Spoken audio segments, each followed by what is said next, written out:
Okay. Please, I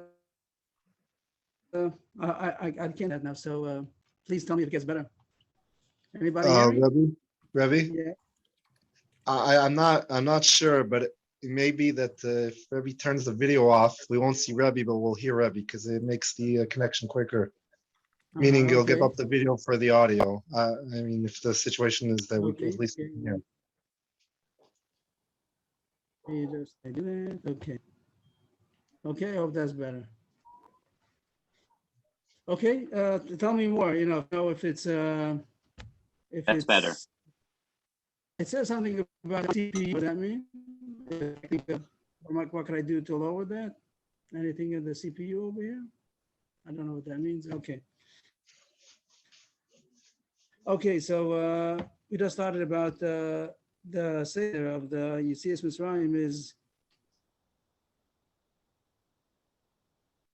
Yeah. of the Yetzias Mitzrayim is based on the little note that over there there's a pasuk that we don't have in the Haggadah.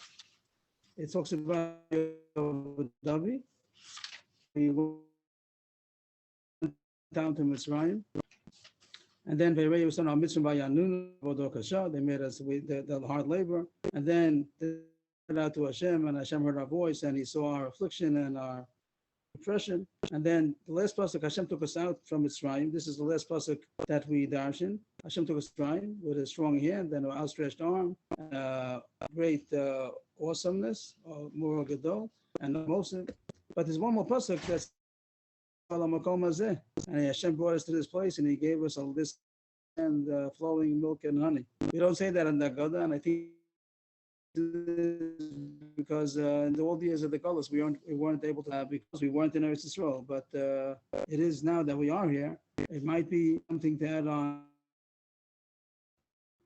I saw one of the Haggadahs talk about it, and just to assemble that Baruch Hashem, that Hashem is bringing us back, and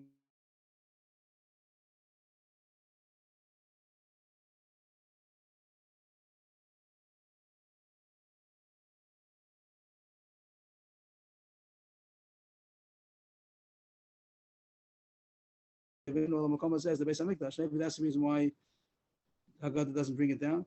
But I think it is still worthy of mention that Baruch Hashem, we are in Eretz Yisrael, and Hashem is bringing us back.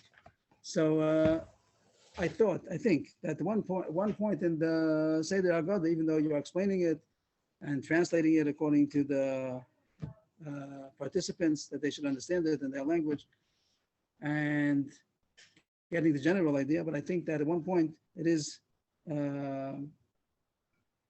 worthy of stopping for about 10-15 minutes and trying to get a message across of what the essence of Yetzias Mitzrayim is, and hope to do that tonight in the time that we have to give a summary of how the Derech Hashem seems to present it.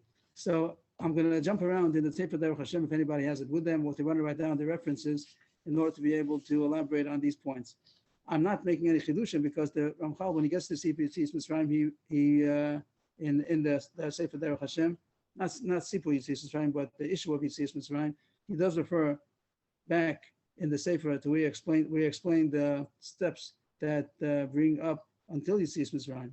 So I'm not no chiddush that I'm saying, but I'm just want to organize it to be able to know where in the Derech Hashem the five references in the Sefer Derech Hashem. I'll just say the Marmakomas first. Everybody wants to write it down, and then we'll just explain briefly what each of the issues that he speaks about is. The first one is on page 18, and the regular Feldheim Derech Hashem. It's on page 18, but that's Chelek Aleph Perek Beis, Tachlis Abriya, and more or less that's the first Os Aleph, which is page 18, and then a couple of pages later, on page 24 and 25, which is still Chelek Aleph, but it's Perek Shlishi, and that's Os, more or less Hey Vav, Zayin, Ches, and Tes. Mostly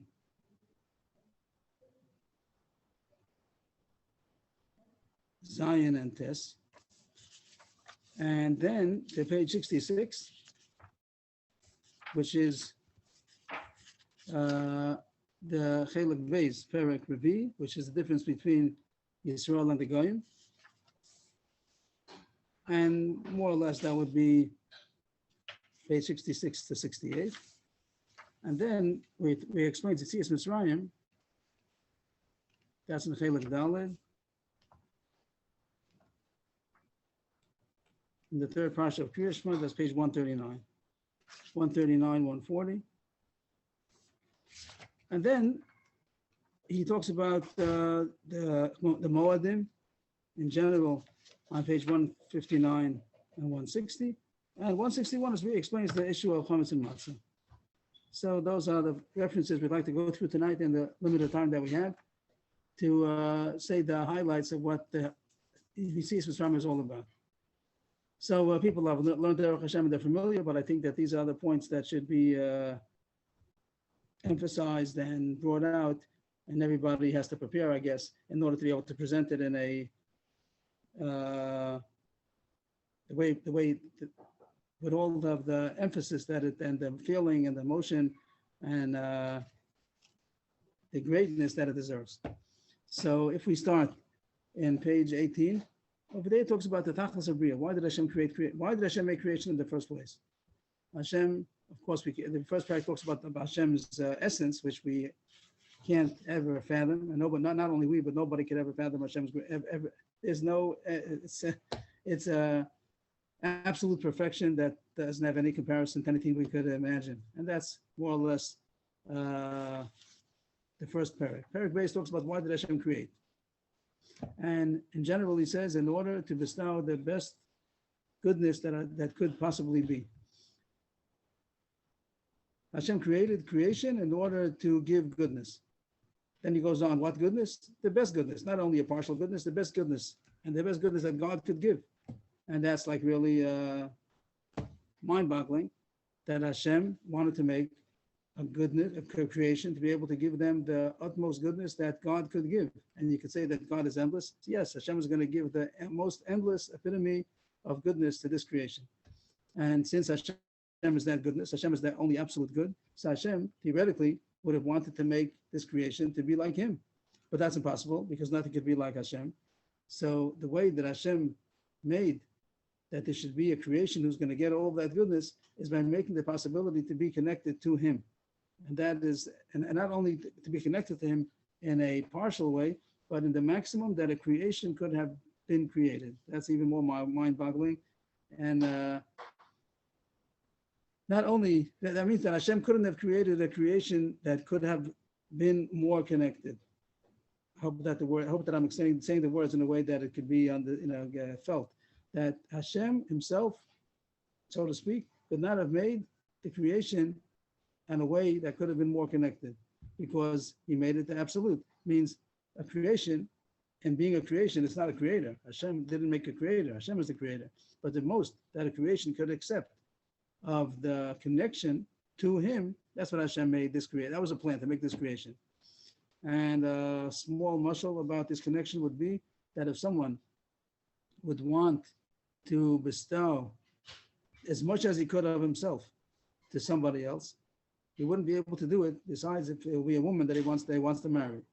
That marriage is the biggest connection in a way that whatever the husband has, the woman is connected to, and he couldn't have given anybody anything more than having the connection to him. And that's the mashal of Am Yisrael and Hashem, like in Shir Hashirim and other places, in the Mishkan, the Kruvim, it goes on and on. We spoke about that when we spoke about marriage. But that is the point. Here's the nimshal. That's the mashal. And the nimshal is over here that Hashem made a connection, a possible connection for humanity, which is the end of this point over here, that this is humanity that Hashem created. He just talked about the blueprint. Why did Hashem make creation? In order to give that creation the utmost of connection to him. And we know the end of the story is that that's man.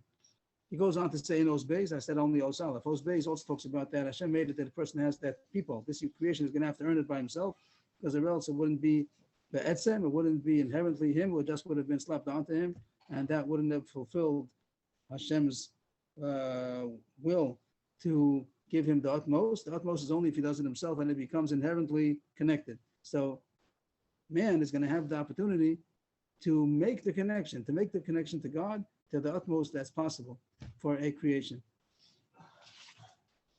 Over there he talks about it more, but we'll just leave it at that for the time being, for tonight, and everybody could be ma'ayin more in Chelak Aleph Perek Sheni to see more about that.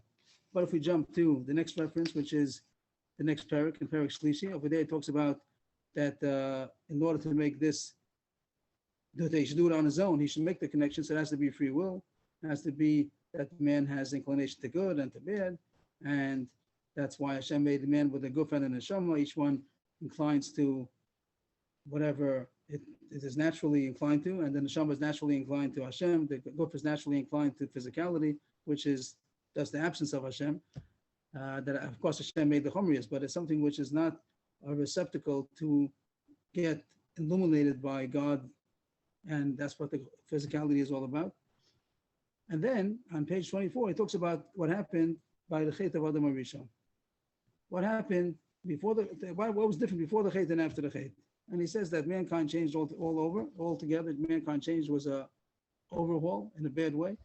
That man got different. And he says that before the Chet, that's what he talks about in Os Vav and Os Zayin. And then in contrast to that, mankind went down and happened Os Ches and Os Tes. So in Vav he talks about how in the beginning it was a more or less balanced inclination to both sides, to the good and to the bad. There was a balanced pull. But then in those Ches, he says that after the Chet, Ches is contrasting Vav and Ches, that after the Chet, since he pulled himself down by doing sin, so it's much harder for him to get to that tikkun that he's supposed to do. Originally it was relatively easy, but after that, since he himself brought evil and made himself evil, so now it's going to be both harder in quantity and quality in order to get back and to accomplish what he was supposed to accomplish. Ozayin and Tes talks about that Hashem built the neshama and the guf in a way that neshama is able to affect the guf. Is a yachas gomlin, that one affects the other. And when the neshama gets higher and higher by doing mitzvahs and doing the Ratzon of Hashem, whatever his job is in this world, so it's elevating, illuminating, purifying the guf. And the plan originally was that it would be able to come to the perfection they're supposed to come to, which is that vekas to Hashem, without having to have any kind of a destruction. It means it doesn't have to. It wasn't supposed to be misa. Death wasn't supposed to be, like it says openly in the pasuk, that the gzeira of misa only came because of the chet. Without the chet, there wouldn't have been a necessity for death. So that was his original plan. That in Zion, that it would have been that the neshama would have constantly more and more purified the guf until it would become so spiritual that it would be, the guf would become spiritual in a way that it would be able to accompany the neshama, and that man, which is comprised of a guf and a neshama, would be able to bask in that radiance of the Shekhinah forever and get closer and closer, which was the original plan. But because of the Chet, he says in those tests now that because of the Chet made a kilkul, a ruination in the man's, in the guf, in a way that it's not possible to be so elevated. And it's impossible that the same guf, the way it is, should just get elevated and purified and illuminated. It can't be. The sin is a stain that doesn't come out. The mashal would be that sometimes you have a stain and you can wash it out. Sometimes you have to go to the dry cleaners, but sometimes you have to send it back to the factory for overhaul.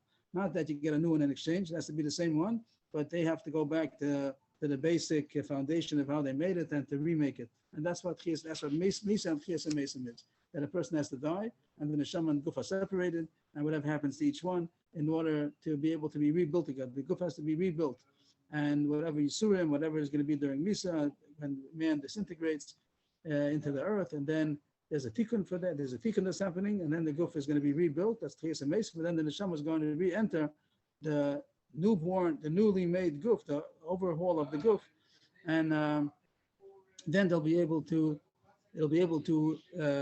elevate it and purify it and illuminate it the way it was originally supposed to have been. It means that's the tzara of death in this at this time. Whenever there's death, the problem is the Chet of Adam HaRishon was not yet fixed, and it's necessary for the guf to have this ma'abara hefsed, and then to be rebuilt at the time of Chiyas HaMesim, and then the neshama will re-enter, and then it'll be able to continue what the plan was supposed to have been. So that was the point about Chet Adam Arishon. In the whole Sefer, as far as I know, if anybody has any questions on the way, please feel free to, if something's not clear or something has to be elaborated upon, please feel free. As far as I know, I didn't mamash check it through. I would like to. I think that I'm pretty sure that the Sefer doesn't mention anything about Am Yisrael until page 66. It just talks about man. Everything is about Enoshut and man, Adam, Enosh, but it doesn't. I don't think that it talks about Am Yisrael until he gets to page 66, because there was no plan in the beginning that there should be Goy, Yisrael, and Goyim. That means if we'd ask, was Adam Rishon Jewish or not? Did he have a kippah? Was he Jewish? Was he a Goy? So the answer is going to be that there was no such thing as Jewish and non-Jewish. Everything was man. The plan of God was to make this creation. This creation is called man, mankind, and that was what's supposed to have been. Of course, Hashem knew what's going to happen, but that wasn't necessarily the plan. And that's what he talks about in part 2, chapter 4, about the difference between Yisrael and the Goyim. And he says it's something that's very deep about the way that Hashem conducts the world, and he explains it. Adam Arishon, when he was first created, was on a very high level, before he did anything. He was very high level, and his potential was that he should be able to get to that high level that he's supposed to bring himself to by choosing good and elevating, and then forever getting closer and closer, which was the original plan. In that original plan, he also was supposed to have children. It was only supposed to be Adam and Chava. It was supposed to be also descendants, a certain amount, with some of those descendants being, call it Sharashim. He calls it Sharashim, like root neshamos, and afterwards Anafim, branches that branch out of those roots. Means even in the, not because of any goodness or level, I guess a level, but that was inherently made. That the same way you have a tree, there's the main trunk, and then the branches out into big branches, and then those big branches into smaller branches. So too, that was how it was supposed to be. That Adam Rishon, if he would have chosen good, he also would have been reproducing, and those children reproducing until it would come to the full tree that he calls the tree of Adam Rishon, of humanity, which later on as mashma would have been 600,000. Altogether, that's the shlemus of 600,000. We start with 1, then 3, 12, 70, 600,000. And all of that humanity would have been zocha to all that goodness that Adam would have merited. But page 67, because of the fate, so the whole humanity went down. Adam went down, as we said before, that it came with Kilkol and it was downgraded, and he's not anymore that original man that was supposed to have been able to get so close to Hashem. And a big problem happened. Not only man himself, but Adam Rishon, the first man, but also all of his descendants. They all were born under that downgraded humanity. It's not the original humanity that it was supposed to have been. Hashem gave still the potential was still there to get back to it again. It means the level that they're on before, in actuality, was lowered, immensely lower than it was supposed to have been. But Hashem still left the potential that if anybody would come forward, they still would be able to for a certain amount of time, which is about 2,000 years. Hashem gave that time for the Shavashim, means those neshamos that are the big neshamos that are Shavashim, they still could elevate themselves to become what Adam Rishon was supposed to have been. But as he continues on page 68, 69, that of all the people that existed during that time, even though the word tzaddik came, but there was nobody that came so high, become the level of Adam Rishon before he sinned. With one exception, only Avram. On page 69, the top line, he was the only one who was elevated because of his deeds to become that substitute for the original plan of Adam Rishon. That means that we can nickname Avraham Avinu as being the second first man. He's Adam Rishon was the first man, but he failed, and Hashem waited for somebody to replace him and take over the job of what was supposed to have been for Adam Rishon. That became Avraham Avinu, and humanity is starting again from Avraham Avinu. And of course, it means Avraham Yitzchak and Yaakov, because Kiv Yitzchak Yikoy L'Chazara and not Yishmael, and then it's between Yaakov and Esav. So Yaakov was chosen. So the children of Yaakov, the 12 Shvat, and now that's going to become the new humanity. Not the you can call it the new humanity, but it's really the humanity which was supposed to have been. And the rest of the humanity is the humanity which was not supposed to have been. He goes on to say that even the Goyim have the possibility, the other nation has the possibility to convert, and they could come on to sever themselves from their natural tree of the other nations and be grafted on, so to speak, onto the tree of Avraham Avinu to become part of the Jewish nation. But if they don't, then they're going to be call it subhuman. What's subhuman? Subhuman, what was supposed to have been. You can call them human being, but it's not the same kind of human being that a Jew is, because the Jew is the plan of Adam Rishon, and the rest of humanity was downgraded. He says on page 70, and Osvav, the rest of humanity that was downgraded, Hashem didn't destroy them. He made a plan B. And if this, the original plan also, Hashem knew that it's going to happen, and Hashem made place for it. But even though Hashem knew it, but that wasn't, he could call it plan B. Plan A was the Lachatchila plan, and plan B is if man sins. That's what happens. So they were downgraded, and Hashem made the plan B for them, that they should all be able to have some kind of a neshama and some kind of a shlema, some kind of a connection to Hashem, some kind of a schar v'onesh, also physical and spiritual. He says that on page 71, but it's limited to this world. And in Olam Haba, the most that a goy could become is only going to be nitpal, nispach, tam Yisrael, like a lavush, like a garment is nitpal to man. So that could be the relationship of the goyim in Olam Haba, but they can't have independent existence, identity in Olam Haba, only Am Yisrael. So the level of the goyim and the Jews is the level of the humanity which was supposed to have been, the Adam Rishon level, and the rest of humanity is Adam Rishon Achrei, and it's a whole different level altogether. It's a 7 mitzvahs, and they can get a certain amount of shleimus, but nothing compared to what Am Yisrael is. So that's about the difference between Jews and goyim. And he says Avraham Avinu was chosen that his children should be that people.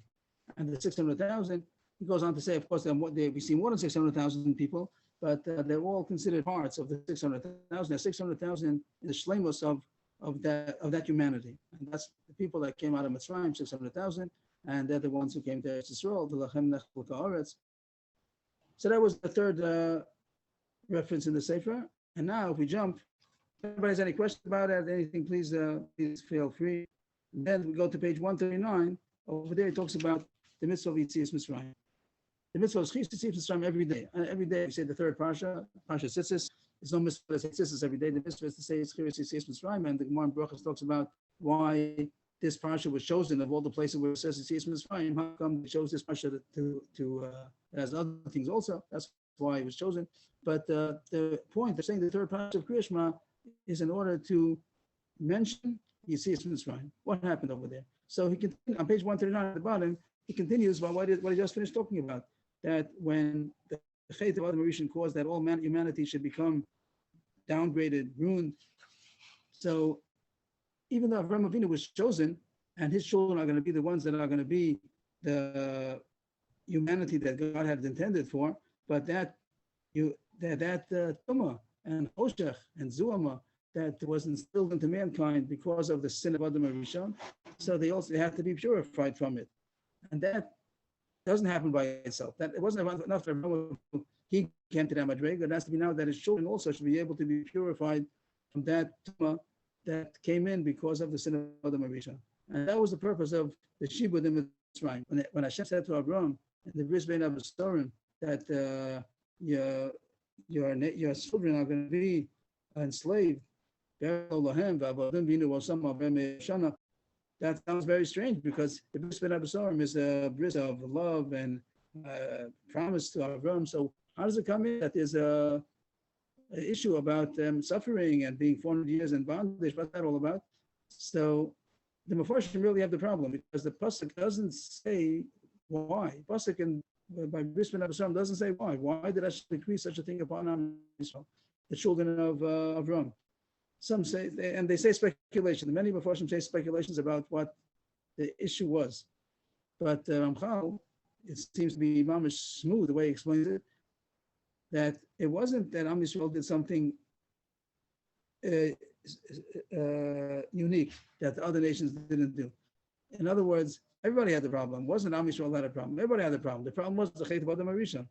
The reason why Hashem made the Shibud Mitzrayim, the Kor Barzel, the iron furnace, to be able to purge them, was because everybody had a problem. And the mashal would be that there'd be in a hospital, whatever, there'd be a big ulam, a room, and many people are sick and damaged, broken, all kinds of problems. And the surgeon comes out of the operating room and he looks around and he points to one person. He says, "Come," and he takes him into the operating room. And he sees the operating room. What's happening? This looks like a. And he said, "What did I do?" He says, "What did I do? Why I deserve this?" So he said, "You were chosen to be healed. You were chosen to be remedied. Everybody has a problem out there. Not that you are a problem that nobody else has. Everybody has problems out there. But you're the one who we're going to fix up. It's going to be difficult. It's going to be an operating room. But the result is going to be that you're going to be perfected, and everybody else who's not, so they're out there and they're going to remain with the problems." So that's why Hashem told Avram that your children are going to be in the Korah Basel. They're going to be purified from what? From the tumah of the sin of Adam Rishon that has brought down all of humanity. So the issue of the Shibud and Mitzrayim was to purify them. When they came out of Mitzrayim, that's when they got rid of that tumah that was of Adam Rishon that was holding them down. And now they're ready to get on to work in order to be Kona Shlemos in the way that they would be able to get to that higher perfection. He mentions over there, page 140, that that's the Gulas Mitzrayim. The Gulas Mitzrayim is the Gul, not only temporary exodus from a bondage that was the hard work. Of course, that was the Chitzonius, but what was really happening was that they were getting freed from the bondage of the Yetzer Hara that other nations are subjected to. And even though we've been enslaved afterwards again, this say doesn't say, but even though there were other times we were enslaved again and Muatzaros came, but that's called Cherus Olam. The Cherus Olam. That's the everlasting freedom. Means that we never go back to the level that we were before Shibud Mitzrayim.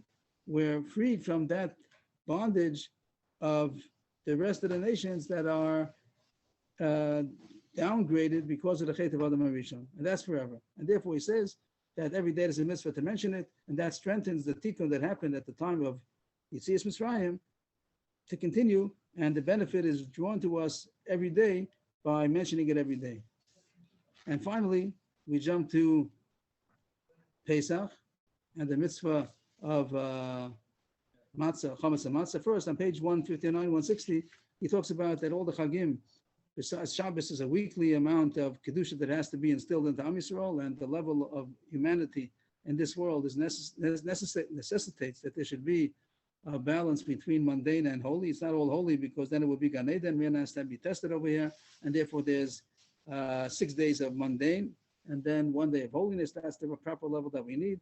We spoke about Shabbos one time, or maybe we didn't, but we'll talk about it. But then he goes on to say on page 159 at the bottom that Hashem wanted, besides the weekly cycle, there's also certain times during the year that Hashem gives a boost of Kedusha that happens during the Yom Tovim.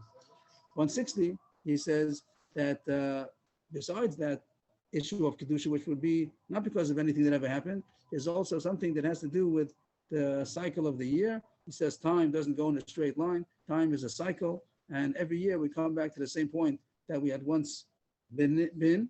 And if something happened at a certain time in history that caused a hashpah from Hashem, so that is renewed every year when it comes around to that period in time.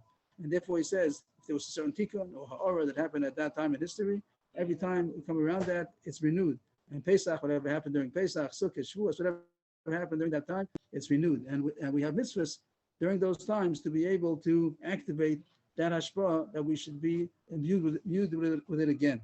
And on page 161, where he talks about chametz and matzah, he says that the guf of humanity was downgraded by the sin of Adam Rishon, and it was Am Yisrael, by going out of Mitzrayim, were freed from that tumah. And he talks about chametz and matzah, that chametz is the leavening, which is a natural process of food in this world, and call it chumrius, the physicality, the materialism that the chametz represents, both that it makes it more digestible, which is compatible to our bodies that we need. It also makes it taste good. And the time of Pesach is the time that we're minimizing and lessening, decreasing the amount of how much physicality we are affected by. So even though we try very hard that the matzah should be latei avon, on the contrary, it's a mitzvah to enjoy the matzah, but it's not bread. Bread is considered the regular matzah of physicality in this world, and the matzah represents the disconnection of the physical world. What's wrong with physical? Nothing wrong with physical, just that it's drowning out Hashem. And we have to, that's what Hashem made the physicality for, to be the test. In this world, do you want to go to Hashem or do you want to go to the physical? So the 7 days that we abstain from chametz is strengthening our inclination to good and to Hashem, and the minimizing and decreasing our inclination to physicality. And he says that that's the main issue of the Chag. Of course, this is the pneumius. This is like the inner message of the Chag. And everything he says during the Leila Seder is all parallel to this point. He doesn't explain the rest of it over here. He has another sefer that explains the details of Moror and the Arbakosos and Haseba and the Chayrus. The whole Chayrus of Yitzis Mitzrayim is that we're freed. And in short, this is called the birth of the Jewish nation. This is the birth of the Jewish nation. When Am Yisrael was, what does it mean they were born? That they became the Jewish nation. I mean, this is the people of Hashem, that Hashem is going to take them forever to be connected to Him. And we're able, now that we came out of Mitzrayim, we're able to get closer and closer and accomplish what we have to do in this world, and then come on to the stage where we're going to be ultimately, perfectly, with the epitome of connection to Hashem, Le'netzach Netzachim, and that's the celebration of the Chag. And it goes on to the Srias Omer, to Shavuos, times that there's 49 days that we're going to be elevating ourselves more and more. The first initial elevation was the Leil Pesach, that Hashem elevated us, and then we do it on our own during the subsequent 49 days until Shavuos, Matan Torah. And that is the essence, I think, of what the message we're trying to get across and what we're thanking Hashem for. Everybody's welcome to say whatever they want. That was unbelievable. I think I got the message clear, and certainly didn't have this in mind in previous years. Question is, are we meant to do something during Sfiras HaOmer, now that we're some continuation of this building that we're doing? Is there something literally that we're meant to do, or just knowing that we're going through a stage of growth and development in the Bria, that's good enough? So I don't know. I don't know if there's anything specific we're supposed to do during those days. Some people have different customs about the 48 ways, or Mesechtas that have 49 daf and things like that. I saw some sefer that does try to make something for Chesed Shebechesed, Chesed Shebegvura, but it looked pretty loose and not enough to say that that's the pshat. So I don't know. I do think that a person during the 49 days should be working on himself to whatever he knows has to be worked on. It's not the issue of tshuva dafka, but it's the issue about elevating himself to get to improve more and more. His tshuva is going to be more directing on the past. That's what we do during Asesmei Tshuva. But here, there's an issue of making systems and plans and strengthening and getting closer to Hashem. I don't think that Chazal prescribe anything particular during the 49 days, and maybe the Mekubalim do. But I saw a sefer that even was by Mekubal, but not that I know so much, but it didn't seem that the Chesed Shebechesed and the Hagdarot, it didn't sit well with me, so I can't quote that as being a source. But I think that it should be days of trying to get closer, and in different ways. Maybe a person can make his own issues of what he thinks should be worked on, or a different midah every day, or analyzing, or some kind of a programming, whatever. But I don't have any specific answer for that. I don't know. Of course, the counting that Chazal said, the Torah, nowadays is Rabbanan, the counting itself does something. Like all mitzvahs, they have something inherent. But that's the idea that we're going to be building towards Matan Torah. Was going through Mitzraim, was that similar to what the Chiyas HaMesim is going to be? The idea of us having to go on the ground, get broken down, and coming out more perfect?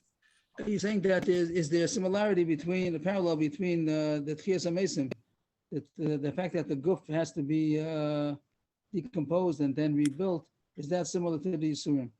I don't know. I didn't think of that. And over here, the issue of Mitzrayim was Yisurim and whatever the suffering, and there's a suffering has a quality that is able to purify from the filth of Avera.